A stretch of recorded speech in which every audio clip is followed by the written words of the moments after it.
오늘 여러분들과 함께 같이 구원 받으셨나요? 라고 하는 제목으로 잠시 말씀을 나누면서 은혜를 받기를 소망합니다. 옆에 분들한테 한번 물어보세요.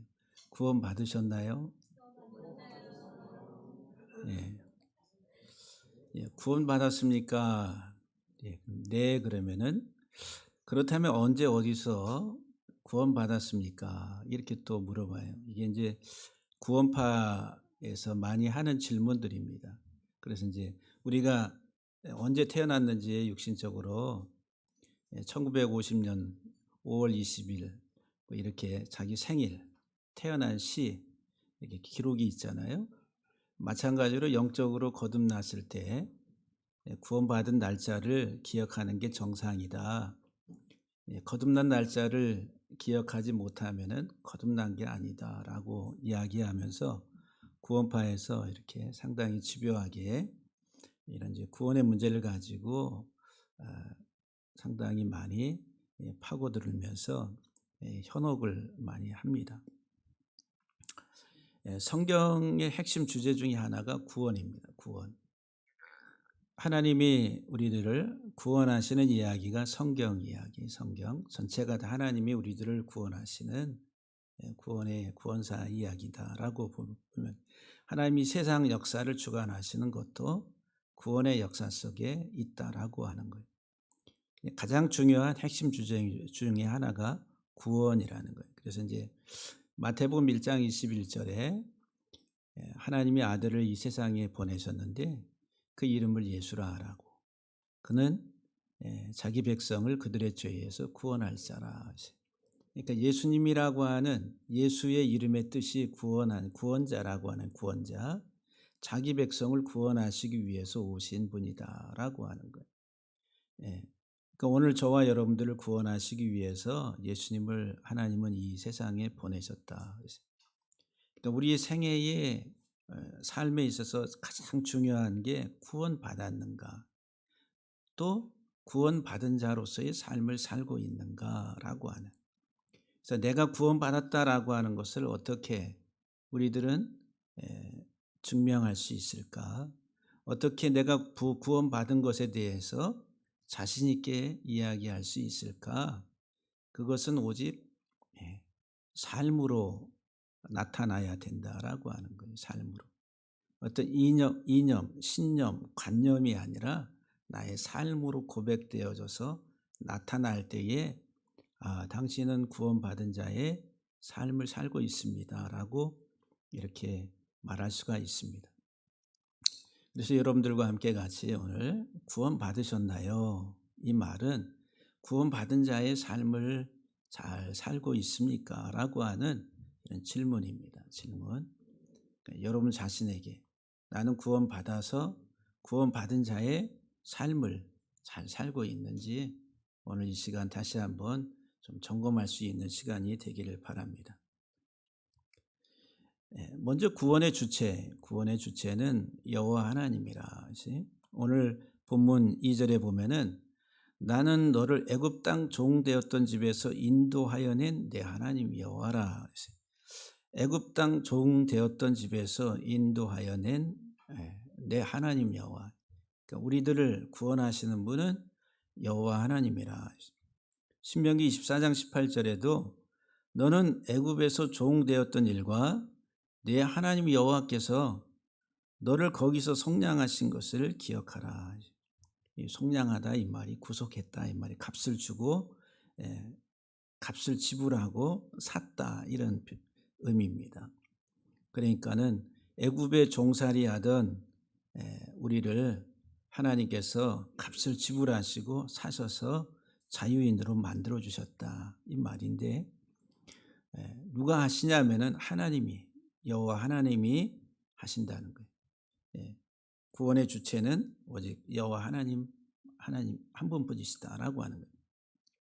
그래서 여호와 하나님이라고 하는 여호와 하나님, 여호와 엘로힘 이게 이제 히브리 수 개념에서 보면은 여기 9문자의 숫자 값이 112인데 그 수의 개념 속에서 이제 하나님의 속성들을 좀 우리가 찾아볼 수 있는데 여호와 하나님은 누구시냐 하면 사랑의 하나님이다라는 사랑의 하나님. 요한복음 3장 16절에 하나님이 세상을 이처럼 사랑하사 그랬어요. 하나님이 세상을 이처럼 그래서 이제 세상을 사랑했다 그러니까 이 만물 우주 만물을 이야기하는 사람들이 많이 있는데 여기서 이 세상은 사람의 사랑, 이 땅의 사람을 이처럼 사랑하사 독생자를 주셨다. 그래서 하나님이 독생자를 이 세상에 보내주셨다라고 말합니다. 요한일서 4장 9절 이하에 보면은 하나님의 사랑이 우리에게 이렇게 나타났다. 하나님의 사랑이 우리에게 이렇게 나타났는데 하나님이 자기 독생자를 세상에 보내심은 그로 말미암아 우리를 살리려 하심이라. 하나님이 예수님을 이 세상에 아들을 이 세상에 보내심은 나를 살리시려고 나를 살리시려고 사랑은 여기 있으니 우리가 하나님을 사랑한 것이 아니요 하나님 우리를 사랑하사 우리 죄를 속하기 위하여 화목제물로 그 아내를 보내셨습니다. 우리가 사랑함은 그가 먼저 하나님 먼저 우리를 사랑하셨습니다. 하나님의 사랑을 깨달은 자만이 하나님을 온전히 사랑할 수 있습니다.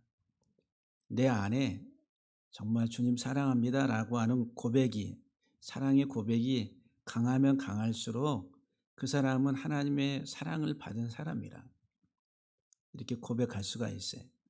하나님의 사랑을 경험하지 못하고 느끼지 못하는 사람은 절대로 하나님 사랑합니다라고 하는 고백을 정상적으로 할 수 없다라고 하는 겁니다. 그래서 먼저 이 여호와 하나님은 어떤 하나님이시냐 우리를 사랑하시기 때문에 우리를 종되었던 세상에서 애굽에서 이끌어내서 구원하시는 하나님이다라고 하는 거예요. 두 번째 이 엘로힘 여호와 엘로힘이라고 하는 여호와 하나님은 구속의 하나님이라 거기에 수의 속성의 14라고 하는 갈라디아서 1장 4절에 보면은 그리스도께서 하나님 곧 우리 아버지의 뜻을 따라 이 악한 세대에서 우리를 건지시려고 어디에서 건지시려고 우리가 사는 이 악한 세대에서 우리를 건지시려고 우리 죄를 대속하기 위하여 우리의 삶의 잘못된 방향으로 가고 있는 어긋난 죄된 삶으로부터 하나님이 우리들을 구속하시기 위해서 대속하기 위해 자기 몸을 주셨다 그랬어요. 예수님께서 자기 몸을 우리를 위해서 우리가 받아야 될 형벌을 대신 받으시는 그러니까 대속이라고 하는 말이 값을 지불하다 이 말이에요. 대신 값을 지불하다. 형벌의 값을 대신 지불하는 자기 몸을 들여서 지불하셨다라고 하는 거예요. 그러니까 하나님은 우리들을 구속하시는 하나님, 구원의 하나님이다라고 하는 거예요. 에베소 1장 7절에 우리는 그리스도 안에서 그의 은혜의 풍성함을 따라 그의 피로 말미암아 속량, 그 죄 사함을 받았다. 이 속량, 대속 같은 개념이에요. 값을 지불하고 사다. 시장에 가면 그냥 지불할 수 없잖아요. 그 물건에 합당한 값을 지불하고 사잖아요. 이 속량한다라고 하는 말이 값을 지불하고 이제 풀어주는 거예요. 자유인으로. 골로새 1장 14절에 그 아들 안에서 우리가 속량 곧 죄 사함을 얻었다라고 말합니다. 그러니까 하나님은 우리들을 하나님의 아들 예수 그리스도를 보내셔서 우리의 죄를 대신해서 십자가에 죽게 하시고 우리가 받아야 될 모든 죄의 형벌을 받게 하시는 그 죄값을 그 생명을 버려서 우리들을 사셨다라고 하는 이 구속의 하나님이라. 세 번째 이 여호와 엘로힘 여호와 하나님은 거듭나게 하시는 하나님이라. 수의 속성이 8이라고 하는 수를 가지고 있는데 우리를 사랑하시는 하나님, 우리를 대신해서 죄값을 지불하고 우리를 사시는 구속하시는 하나님, 그 하나님은 이제 우리를 거듭나게 하신다. 이것은 성령을 통해서 하시는 사역이다. 요한복음 3장 3절 이하에 니고데모와 예수님과의 대화 속에서 예수님께서 대답하여 이르시되 진실로 진실로 내게 이르노니 사람이 거듭나지 아니하면 하나님 나라를 볼 수 없다. 거듭나야지 하나님 나라를 본다 이 말은 하나님 나라를 경험하고 하나님 나라에 들어간다라고 하는 거죠. 그러니까 니고데모가 이 거듭나야 된다라고 하는 개념을 이해를 못하니까 사람이 늙으면 어떻게 날 수 있사옵나이까? 두 번째 모태에 들어갔다가 날 수 있사옵나이까? 그러니까 중생의 개념이 이 유대인들에게는 없다라고 하는 거예요. 거듭남이라고 하는 개념이. 그러니까 다시 태어나야 된다는 말입니까? 이해가 안 되는 거예요. 그러니까 예수님께서 대답하시기를 진실로 진실로 내게 이르노니 사람이 물과 성령으로 나지 아니하면 하나님 나라에 들어갈 수 없느니라. 물과 성령으로 말씀을 알고 깨닫고 예수 그리스도의 대속의 은혜를 이해할 때 우리가 이제 구원의 은혜를 받게 된다. 거듭남이라고 하는 것들을 경험하게 된다라고 하는 거예요. 네 번째, 이 여호와 하나님은 어떤 하나님이냐? 우리에게 안식, 승리를 가져다 주시는 분이다. 그 숫값 속에는 7이라고 하는 속성이 있는데 다시 말해 7의 배수라고 하는 거죠. 누가복음 13장 16절에 보면 예수님께서 안식일 날 18년 동안 사탄에게 매인받은 딸을, 여인을 고쳐주시는 사건을 우리가 보게 됩니다. 그래서 안식일 날 이 치유 사건을 가지고 유대인들이 예수님을 비난하려고 할 때에 안식일에 이 매임에서 사단에게 묶임받은 이 여인을 풀어주는 게 합당치 아니하냐. 그러니까 예수님은 안식일의 주인으로 오셔서 우리에게 참 안식을 주시는 분이다. 안식은 승리라는 거예요. 승리. 더 이상 전쟁이 없는 상태, 영적 전쟁, 이 땅에서 영적 전쟁이 없는 완전한 승리한 상태를 말하죠. 이것은 이제 우리가 하나님의 나라에 완전히 들어갔을 때 온전하게 경험하게 되는 것이지만은 이 땅에 사는 동안에도 우리들은 이것을 맛보며 살아갑니다. 그래서 고린도전서 15장 57절에 우리 주 예수 그리스도로 말미암아 우리에게 승리를 주시는 하나님께 감사한다라고 고백합니다. 그러니까 부활하신 예수 그리스도로 말미암아 사망과 죽음을 깨뜨리시고 이기신 승리하신 예수 그리스도로 말미암아서 우리로 사망으로부터 죽음으로부터 승리를 주시는 하나님이다라고 고백합니다. 그러니까 여호와 하나님은 누구시냐 하면 우리에게 승리를, 참된 안식을 주시는 분이에요. 그러니까 여러분들 안식일, 주일, 모임은 그것은 예수 그리스도로 말미암아 우리가 승리했다라고 하는 것들을 기억하는 기억장치라고 하는 것. 다섯 번째는 이제 28이라고 하는 수의 속성을 가지고 있는데 이것은 하나님의 완전한 힘, 능력, 영생을 말합니다. 창세기 1장 1절이 7단어에 28문자로 되어 있습니다. 그래서 28이라고 하는 수가 하나의 하나님의 어떤 이 자연을 통치하시는 능력일 뿐만 아니라 또한 영원한 생명을 이야기한다라고 하는 거예요. 요한일서 5장 11절에 또 증거는 이것이니 하나님이 우리에게 영생을 주신 것과 이 생명이 그의 아들 안에 있는 그것이니라. 하나님은 우리에게 그리스도 안에서 그리스도로 말미암아 우리에게 영생을, 생명을 주시는 분이다. 죽은 자들에게, 죄로 죽은 자들에게 하나님은 우리에게 다시 생명을 불어넣어서 영생의 삶을 살도록, 근데 그것이 예수 그리스도로 말미암아 가능하다라고 하는 거예요. 그래서 이제 에베소 2장 8절 이하 9절 말씀에 너희는 그의 그 은혜에 의하여 믿음으로 말미암아 구원을 얻었다. 그러니까 우리가 구원을 얻는 것은 하나님의 은혜라고 하는 거예요. 이것은 너희에게서 난 것이 아니요 하나님의 선물이라. 내가 예수 그리스도로 말미암아 영원한 생명을 얻는 것은 나에게는 0.1%의 가능성도 없는 불가능한 것인데 100% 하나님의 선물로서 우리에게 주어진 것이라. 그래서 행위에서 난 것이 아니고 이는 누구든지 자랑하지 못하게 하려 함이라. 하나님만이 우리의 구원의 주체가 되십니다. 할렐루야. 하나님만이 우리를 구원하실 수가 있어요. 온 세상의 그 어떤 신도 우리를 세상에 나의 죄로부터 구원할 수 있는 신은 없다. 오직 여호와 하나님 한 분 외에는 구원이 없습니다. 예수 외에 구원 얻을 만한 이름을 우리에게 주신 적이 없다 그랬어요. 그러니까 오직 생명의 구원은 예수 그리스도 안에 하나님이 우리에게 감추어 주셨다는 거예요. 그리스도를 통해서만이 우리들이 참된 구원에 이르게 된다라고 하는 사실입니다. 이것은 하나님의 선물이라는 거, 선물. 거저 주신 하나님의 선물이다. 내 행위에 있지 않다. 우리들은 교회에서 신앙생활을 오래 하다 보면은 우리들은 나의 이 교회를 섬기고 또 이 교회에서 내가 봉사하고 한 것들로 인해 가지고 어깨가 올라가고, 그리고 그 올라가다 보면 그게 이게 탁 굳어버리면 이게 교만이 되고 내가 이 교회에서 뭐 이런 이제 하나의 힘이 들어가게 되는 거예요. 힘을 빼세요. 힘을 다 빼세요.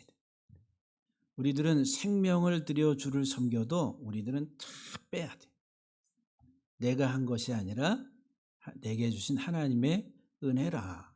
그 고백이 바울이 그렇게 고백을 해요. 나의 나된 것은 하나님의 은혜라. 두 번째 구원의 대상에 대해서 우리가 한번 살펴보면은 하나님이 나를 구원하시는 거예요. 나. 1인칭 나. 공동체 우리. 또 집합적으로 이 세상은 이 땅의 사람을 말하죠.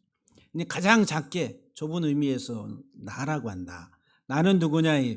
죄인이다라고 하는 거예요. 그래서 여러분들과 함께 같이 죄에 대한 개념에 대해서 우리들이 그동안 쭉 살펴봤습니다. 하나님은 죄인을 구원하시는 하나님이라. 우리를 죄로부터 구원하시는 하나님. 그 죄가 무엇인가에 대해서 우리들이 살펴봤는데, 로마서 3장 10절 이하 12절에 보면은 의인은 없다, 하나도 없다, 깨닫는 자도 없다, 하나님을 찾는 자도 없다, 다 치우쳐 함께 무익하게 되고 선을 행하는 자가 없나니 하나도 없도다라고 말합니다. 강조를 없다. 이 세상의 모든 사람은 죄 아래에서 다 죽음에 이르는 상태에 있다라고 하는 거예요. 그래서 요한일서에서 사도 요한이 만일 우리가 죄가 없다고 말하면 스스로 속이고 또 진리가 우리 속에 있지 아니할 것이요 그랬어요. 내가 죄가 없다라고 내가 무슨 죄를 줬어? 라고 하는 것은 아직 죄에 대한 개념을 알지 못하고 하나님과의 관계 속에서의 나의 삶의 모습을 깨닫지 못할 때 그런 이야기들을 늘어놓을 수가 있습니다. 죄가 없다라고 말하면 스스로 속이는 것이다 라고 말합니다. 그러니까 죄인 아닌 사람이 이 세상에는 한 사람도 없다라고 하는 거예요. 그러니까 우리는 다 죄인이라. 그래 이 죄인된 내가 어디에 살고 있느냐 그랬어요. 애굽 땅에 살고 있다는 거예요. 애굽은 세상을 상징하는 겁니다. 애굽 땅에 살고 있는데 이 애굽 땅에라고 하는 이 말씀은 육적 삶으로 멸망에 이르는 곳이라는 거예요. 애굽이라고 하는. 그러니까 이 세상은 우리가 현상세계 눈에 보이는 가치들을 추구하고 살아가는 것이 육적 삶으로 결국은 멸망에 이르는 것이라는 거예요. 현상세계 이 세상. 그래서 이 세상으로부터 우리들을 구원하시는 하나님이다. 그래서 이 현상세계 눈에 보이는 이 땅의 가치가 이 인생의 목적이 돼서 살아가는 것이 거짓이고 가짜다라고 하는 거예요. 그래서 이제 거짓의 아비인 마귀에게 속아서 우리들은 이 땅의 가치가 최고다라고 생각하고 그것을 얻고 그것을 누리려고 살아간다라고 하는 거예요. 그 애굽 땅으로부터 세상으로부터 우리들을 구원하시는 하나님이라. 요한복음 8장 23절에 보면은 예수께서 이르시되 너희는 아래에서 났고 이 아래 땅에서 나는 위에서 났다. 예수님은 하늘에서 내려오셨다니 하늘에서 났다. 너희는 이 세상에 속하였고 이 땅에 속했고 나는 이 세상에 속하지 아니하였느니라 라고 말합니다. 철저하게 우리들은 이 세상에 속한 자들, 이 땅의 속성을 가지고 육의 속성을 가지고 태어나고 그리고 육의 속성을 가지고 세상 지향적인 현상을 바라보면서 현상의 가치 속에 매몰돼서 살아가는 삶을 살아왔다라고 하는 거예요. 이 세상에 속한 우리들을 이 세상으로부터 하나님이 건져내시려고 아들 예수 그리스도를 보내셨다라고 하는 거예요. 할렐루야. 구원이라고 하는 것에 대해서 여러분들이 바르게 이제 개념을 좀 이해하세요. 그러니까 우리가 당신 구원 받았습니까? 라고 물어보면은 네. 나는 죽으면 천국 갈 줄로 알아요. 이 세상이 삶과는 상관없이 이제 예수 믿다가 이 땅에서 열심히 살다가 죽어서 천국 간다라고 하는 개념으로 현실과 지금 현재라고 하는 여기 이 땅 위에서의 삶의 모습은 생각하지 아니하고 죽음 이후에 내가 천국 간다라고 하는 개념으로 구원을 그렇게 생각한다는 거예요. 그러나 실질적인 구원은 이 세상으로부터 지금 이 땅에 살아가고 있는 나를 이 세상으로부터 하나님이 나를 건져내시는 것이 하나님의 구원 사역이다라고 하는 거예요. 요한복음 9장 39절 말씀을 보면은 예수께서 이르시되 내가 심판하러 이 세상에 왔노니 보지 못하는 자들은 보게 하고 보는 자들은 맹이 되게 하려 함이라. 이제 이 세상에 대한 심판이 이르렀으니 이 세상의 임금이 쫓겨나리라. 하나님이 이 세상을 심판하러 오셨다 그랬어요. 어디를 심판하세요? 이 세상에 심판하러 오셨다. 근데 그 심판의 대상이 누구냐면 마귀라 그랬어요. 이 세상 임금 마귀에 대해서 하나님이 심판하시려고 이 세상에 마귀의 세상으로 만들어버린 마귀의 가치, 체계, 이념, 관념 이런 것들을 하나님이 심판하신다라고 하는 거예요. 근데 그 마귀가 뿌려놓은 이 세상적 가치에 이 땅의 현상 세계에 이런 가치들이 우리 머릿속 우리의 의식 속 세계에 깊이 뿌리 박혀 있다라고 하는 견고한 진처럼. 그래서 우리의 사고 구조는 온통 이 세상적 가치, 이 땅의 것들로 우리들은 똘똘 뭉쳐 있다라고 하는 거예요. 깨지기가 보통 어려운 게 아닙니다. 그럼 나는 어떻게 이 세상에서 살고 있었는가? 나는 이 세상에 어떻게 살고 있었는가? 종살이 했다니, 종살이. 이 세상에 살아가는 삶 자체가 종살이라 하세요. 여러분들은 믿지 않으시겠지요? 예? 이 땅의 현상 세계에 이 물질 세계에 매몰돼서 살아가는 그 삶 자체가 종살이라는 종살이. 종살이하는 것으로 이 세상은 죽음을 이기지 못하는 삶이다라고 하는 거예요. 다시 말하면은 결국은 심판에 이르는 멸망에 이르는 삶의 결과를 갖게 된다라고 하는 거예요. 그래서 하나님께서 이 세상의 종살이로부터 우리들을 구원하시는 거예요. 그러니까 여러분 지금 이 세상 살아가는데 이 땅에서 내가 구원받은 자의 삶을 살고 있는가라고 하는 현실의 내 삶의 위치를 여러분들이 잘 보셔야 된다는 거예요. 알아야 된다는 거예요. 요한복음 8장에 보면은 32절 이하에 진리를 알지니 너희가 진리가 너희를 자유케 하리라. 그러니까 유대인들이 뭐라고 말하냐면 우리가 아브라함의 자손이라 남의 종이 된 적이 없거늘 어찌하여 우리가 자유롭게 되리라 하느냐 그랬어요. 그 자기들은 아브라함의 자손으로 구원받은 하나님의 백성으로 선택된 민족으로 잘 살고 있는데 이 종됐다라고 해요. 종살이하고 있다 그래요.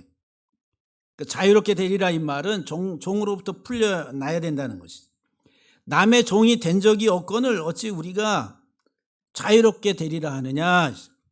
예수님께서 말씀하시기를 진실로 진실로 너희에게 이르노니 죄를 범하는 자마다 죄의 종이라.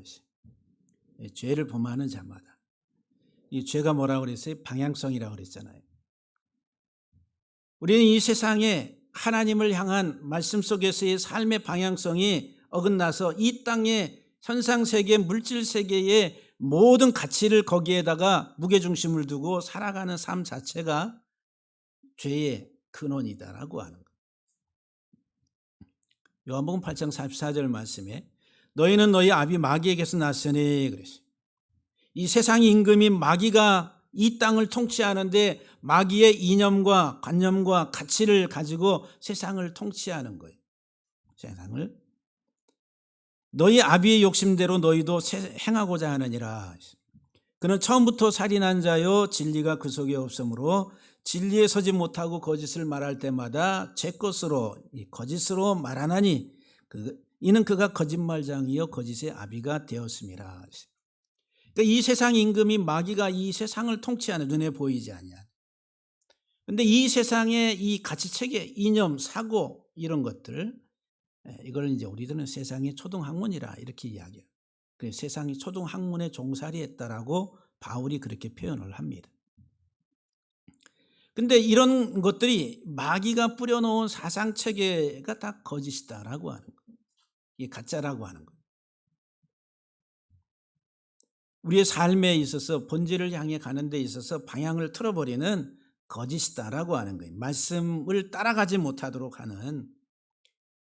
그래서 이제 에베소서 2장 2절 이하 3절 말씀에 그때 너희는 그 가운데서 행하여 이 세상 풍조를 따르고, 우리가 구원받기 이전에는, 하나님의 자녀가 되기 이전에는 우리가 이 세상 풍조를 따르고 공중의 권세 잡은 자 마귀를 따랐으니 지금 불순종의 아들들 가운데 역사하는 영이라, 악한 영이라는 거예요.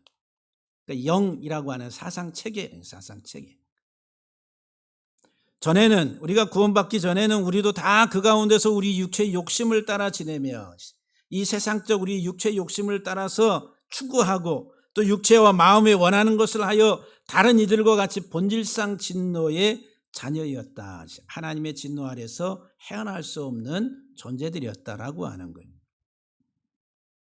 디도서 3장 3절에 우리도 전에는 어리석은 자요. 이 어리석다 이 말은 하나님이 없다고 말하는 자들. 순종하지 아니하는 자요. 하나님의 말씀을 패하는 자들. 받아들이려고 하지 않는 자들. 속은 자요. 하나님의 말씀을 깨닫지 못하고 잘못 가르침을 받은 자. 여러 가지 정욕과 행락의 종로로 탄 자요. 이 세상적인 우리의 욕구와 욕망 속에 우리는 종로로 탔다라고 말합니다. 악독과 투기를 일삼은 자요, 가증스러운 자요, 피차 미워한 자였으나라고 말합니다. 이제 육적인 우리의 본성 속에 있는 것들이다라고 하는 거예요. 이것에 종살이하면서 살아온 거예요. 애굽 땅으로부터, 애굽의 종살이로부터 하나님이 우리들을 건져내셨다. 이 세상에 종살이하고 있던 우리들을 하나님이 그리스도를 통해서 구원하시는 그 일을 하셨다라고 하는 거예요. 그래서 세상의 종살이로부터 구원하시는 하나님, 세상의 멸망으로부터 구원하시는 하나님입니다. 세상에 대한 자신의 탐욕으로부터 우리들을 구원하시는 하나님. 세상의 종교, 세상 종교가 뭐예요? 우상 숭배란, 탐심이라는 거예요. 탐욕이라는 거예요. 세상의 이 우상들은 다 누가 만들어요? 사람이 만들었어요. 무엇 때문에? 자기의 욕구, 욕망을 채우기 위해서, 내가 원하는 것을 얻기 위해서 종교를 만들어버린 거예요. 이 세상 종교로부터 하나님이 구원하시는 하나님이다라고 하는 거예요. 그래서 기독교라고 하는 여러분들의 이 신앙을 종교로 가지면 안 돼. 세상적인 종교성을 가지고 기독교 신앙을 여러분이 갖는다라고 하면은 그것 또한 우상 숭배에 빠지게 되는 것이다라고 하는 거예요. 여러분들이 정말 하나님을 바르게 알아야 된다. 세 번째는 그런 구원의 대상은 나, 죄인인 나, 이 세상에 빠져서 종살이하고 살아온 나를 하나님이 구원하시는데 구원의 방법은 구속이라는 거예요. 대속, 구속, 대속. 값을 지불하고 사다라고 하는 그 개념이, 값을 지불하고 이제 풀어주는 속량이라고 하는 단어하고 다 같은 개념입니다. 반드시 값을 지불한다는 거예요. 여기 속할 속자가 값을 지불한다는 거예요. 갈라디아서 1장 4절 말씀에 그리스도께서 하나님 곧 우리 아버지의 뜻을 따라 이 악한 세대에서, 우리가 사는 이 악한 세대에서 우리를 건지시려고 우리 죄를 대속하기 위하여 자기 몸을 주셨다라고 말합니다. 에베소 1장 7절에 아까도 봤지만은 우리는 그리스도 안에서 그의 은혜의 풍성함을 따라 그의 피로 말미암아 속량 곧 죄 사함을 받았다. 아들 예수의 피로 우리들을 죄로부터 구원하시는 그 우리의 죄의 값을 지불하시고 어떻게 아들 예수를 십자가에 죽게 하심으로 그 피로 말미암아서 우리들이 죄 사함을 얻게 하셨다라고 하는, 우리가 이 구속하다라고 하는, 대속하다라고 하는 구약의 단어가 가알 또는 파다, 카파르라고 하는, 가알 그러면은 되사다, 갚아주다, 보상하다 이런 말이에요. 그 룻기서에 나오는 많은 이야기들. 그리고 또 이 파다, 애굽의 종되었던 땅에서 너희들을 속량하신 하나님 할 때 속량하다 이 말이 파다라고 하는 단어입니다. 이 카파르, 그러니까 속죄하다라고 하는, 어린 양을 희생의 제물을 잡아서 피를 뿌리고 우리를 죄를 깨끗게 하는, 속죄하다라고 하는 단어가 카파르라고 하는 단어, 동사가 이 구속 동사의 세 가지 중요한 동사입니다. 근데 구약의 이 단어들은 다 문자마다 한 문자마다 수가 있는데 가알이라고 하는 이 문자의 숫자 값이 34고 파다는 89고 카파르는 300입니다. 그런데 여기 34, 89는 F9, F11 이것은 이제 피보나치 수를 말하는 거예요. 피보나치 수.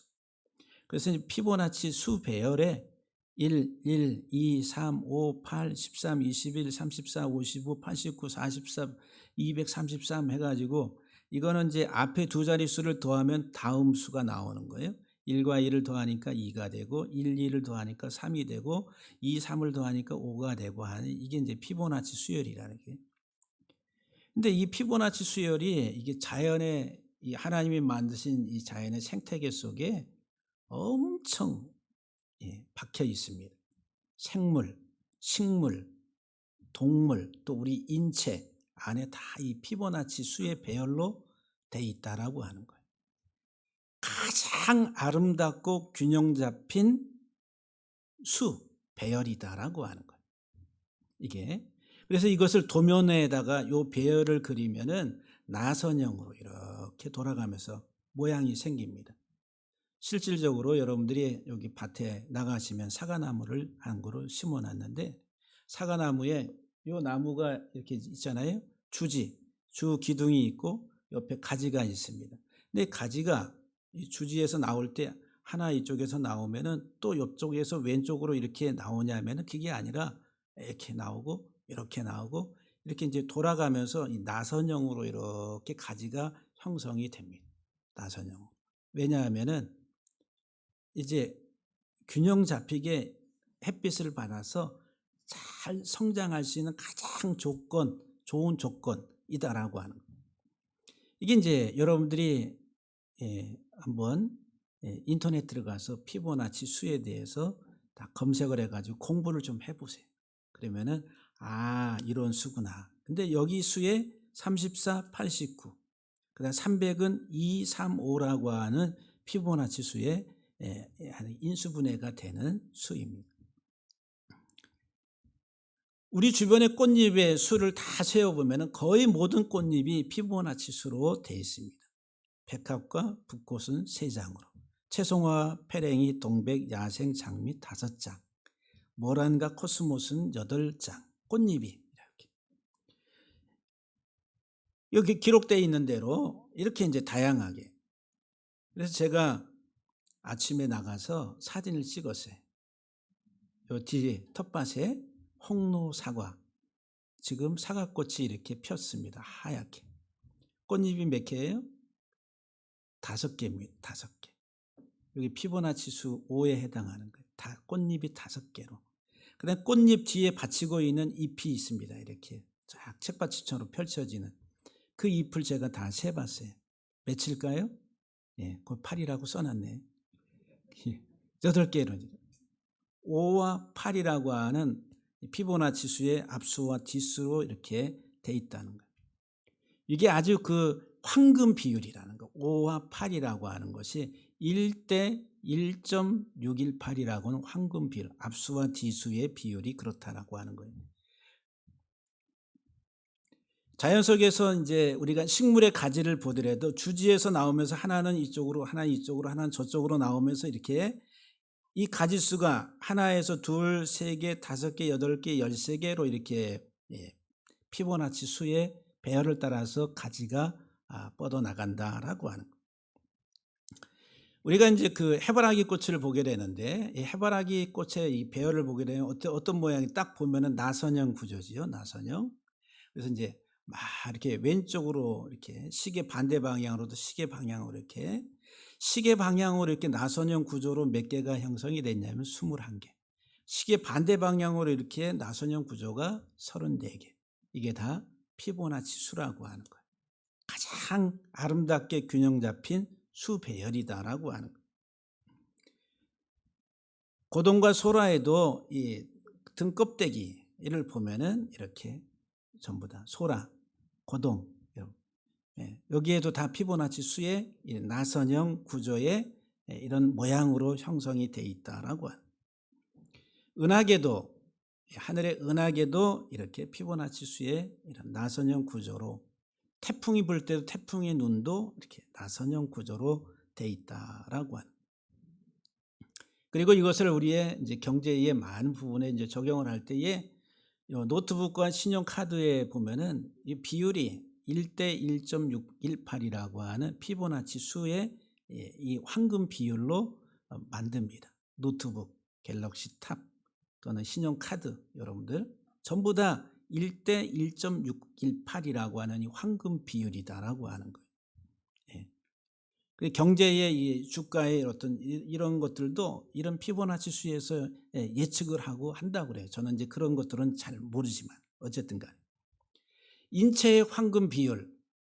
사람은 이 배꼽 위하고 배꼽 아래 하체 상체를 나누는데 배꼽 위 상체가 1이라고 하면 배꼽 아래로 하체 발바닥까지가 1.618이라고 하는 이 황금 비율로 이렇게 돼 있다는 거예요. 상체에서 배꼽을 중심으로 목 위가 1이면 목에서부터 여기 배꼽까지가 1.618이라고. 또 하체를 가지고 무릎을 기준에서 보면 무릎 아래가 1이고 무릎에서 배꼽까지가 1.618이라고 하는 이 피보나치 수의 황금 비율이다라고 하는 거예요. 가장 균형 잡히고 건강하고 생명력이 가장 왕성한 수의 조합이다라고 하는 거예요. 예수 그리스도의 대속을 깨달은 자는 가장 아름답고 균형 있게 느껴지는 황금비의 삶을 사는 자들이다라고 하는 거예요. 저는 이거를 보면서 제가 어제 준비하면서 몸에 전율이 오는 거예요. 하나님은 온 만물에 하나님의 대속의 구속의 사인, 하나의 그 상징과 같은 지문을 만물 속에 다 심어놨구나. 꽃을 볼 때에 그리스도의 구속이 우리의 삶의 가장 황금비의 우리의 삶의 에너지다라고 하는 거예요.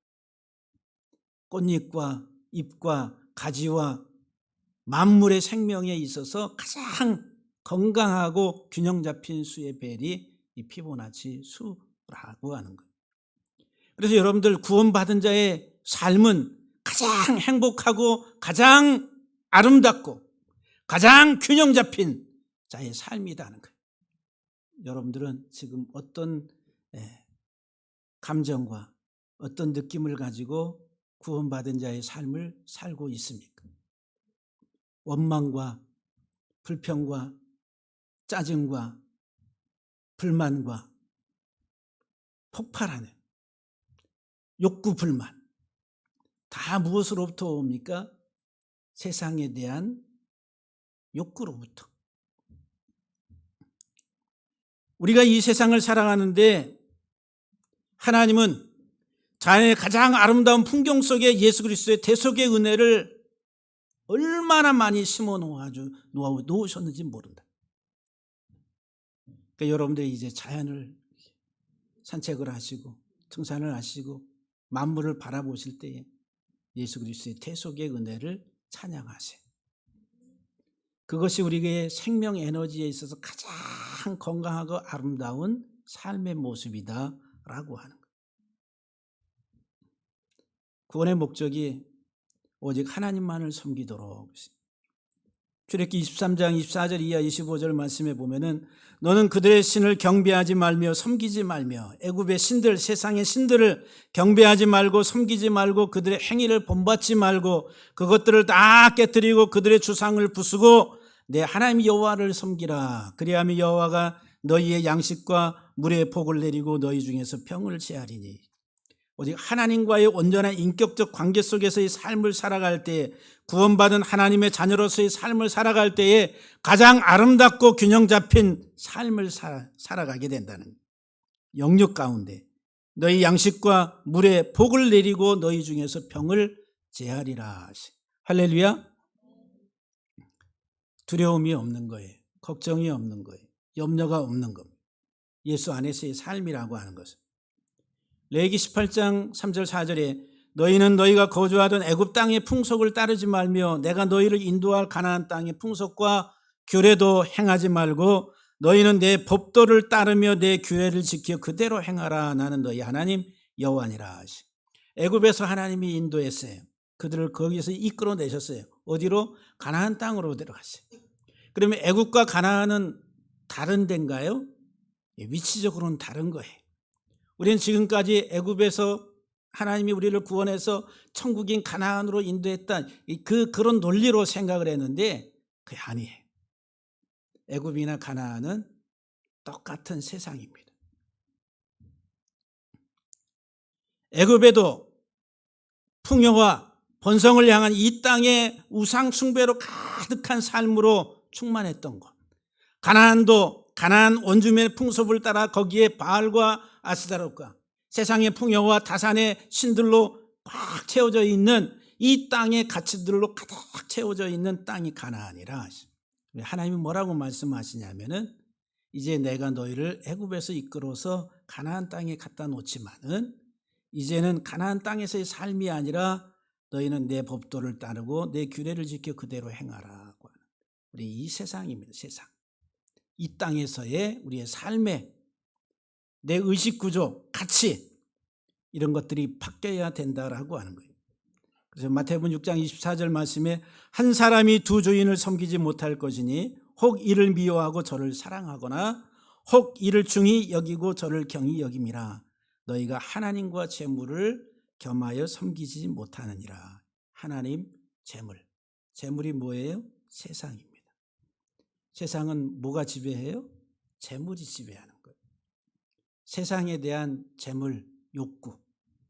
우리들은 그것을 추구하면서 그것을 사랑하고 애착을 가지고 끊임없이 우리가 하나님을 믿는 이유, 이 세상의 재물, 이 땅의 것들을 더 달라고 이렇게 이런 하나의 가치 구조를 가지고 있다라고 한다면은 하나님을 섬기는 것이 아니라 재물을 섬기는 것이다. 여러분들은 구원받았습니까? 구원받은 자의 삶을 살고 있습니까? 로마서 6장 6절 말씀에 우리가 알거니와 우리의 옛사람이 예수와 함께 십자가에 못 박힌 것은 우리 옛사람은 세상의 가치, 체계, 이념과 이런 가치관을 따라서 살아왔던 우리의 옛사람이 예수와 함께 십자가에 못 박혔다. 이 말은 세상에 대해서 내가 죽었다. 이 말이에요. 죄의 몸이 주고 다시는 우리가 죄에게 종로로 타지 아니하려 함이라 그랬어요. 구원받은 자의 하나님의 자녀들의 삶은 세상에 대해 죽은 자, 죄에 대해서 죽은 자라. 우리의 방향성이 온전히 하나님만을 사랑하고 그 하나님만을 온전하게 섬기는. 그래서 이제 하나님을 사랑하고 하나님을 섬기는 그것을 우리들은 종교로 착각하면 안 돼. 하나님을 섬기는 것, 그것은 인격이라는 인격. 종교는 드리고 바치고 또 받고 하는 이런 구조예요. 의식 구조가. 그런데 하나님과 나의 관계는 관계라니 관계. 인격적 관계가 온전하지 않는 종교적 행위는 하나님 앞에 다 무익한 것이다 라고 하는 거예요. 그래서 우리가 이 땅에 살아가는 이 하나님의 자녀들로서 이 세상에서 정말 여러분들 내가 옛사람이 십자가에 못 박히고 자기 십자가를 짊어지고 주님의 길을 따라가는 그 삶을 여러분들이 지금 보여주고 있습니까? 갈라디아서 5장 24절 이하 26절에 그리스도 예수의 사람들은 육체와 함께 그 정욕과 탐심을 십자가에 못 박았다.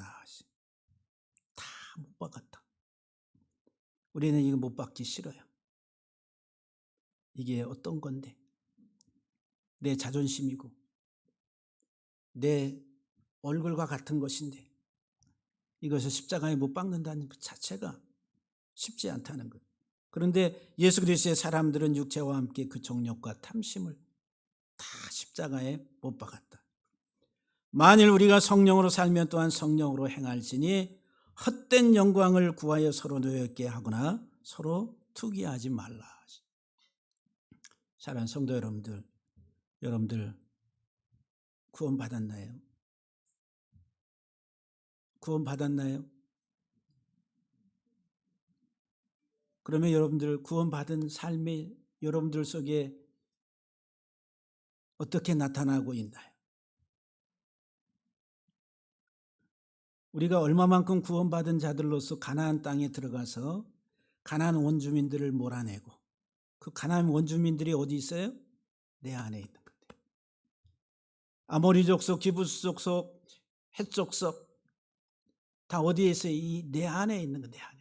명예와 세상의 명성과 이 세상의 풍요와 가치와 세상의 힘과 그런 거 다 가나안의 7 족속들이라. 그게 어디 있어요? 내 안에. 구원받은 자의 삶은 그 가나안 족속들을 다 몰아낸 진멸하는 것이다. 그래서 가나안 땅에서의 삶은 전쟁이란 전쟁. 구원받은 자들로서의 전쟁. 여러분들은 지금 얼마나 전쟁을 치열하게 하고 있습니까? 우리들은 예수 그리스도 안에서 하나님이 주신 은혜 너무너무 귀한 거예요. 자연의 만물 속에 하나님이 대속의 구속의 은혜의 생명 에너지를 다 심어놨어요. 내 인체도 DNA 구조도 나선형 구조로 피보나치 수의 개념으로 돼 있다라고 하는 거예요. 우리가 온전하게 그리스도의 구속의 은혜를 알고 주 안에서 풍성한 믿음의 삶을 잘 감당하는 우리 모든 성도들 다 되시기를 주의 이름으로 간절히 축복합니다. 네. 기도하시겠어요. 하나님 아버지,